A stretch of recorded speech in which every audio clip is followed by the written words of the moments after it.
காவ்யா மாதவன் மலையாள படங்களில் நடிக்க வந்து 25 ஆண்டுகள் ஆகிவிட்டது.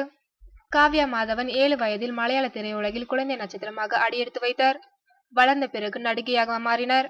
மல்லுவுட்டின் முன்னணி ஹீரோக்கள் அனைவருடனும் நடித்துள்ளார். காவ்யா மாதவன் கால்ஷீட் வாங்க இயக்குநர்கள் கால் கடுக்க காத்திருந்த காலமெல்லாம் கூட உண்டு. தொடர்ந்து வெற்றி நாயகியாக இருந்து வந்த காவ்யா 2009ஆம் ஆண்டு திருமணம் செய்து கொண்டு கணவரோடு குவைத்தில் செட்டில் ஆனார். காவ்யா இனிமேல் நடிக்க மாட்டாரா என்று அவரது ரசிகர்கள் கவலையில் இருந்தனர்.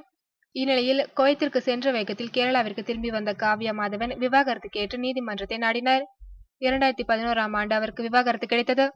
தொடர்ந்து நடித்து வரும் காவ்யா மாதவனுக்கு இன்னும் மவுசு குறையவில்லை. இந்நிலையில் காவ்யா மல்லுவுட்டிற்கு வந்து 25 ஆண்டுகள் ஆகிவிட்டன. காவ்யா நடித்துள்ள ஆகாஷவாணி படம் வருகின்ற 19ஆம் தேதி ரிலீஸ் ஆக உள்ளது.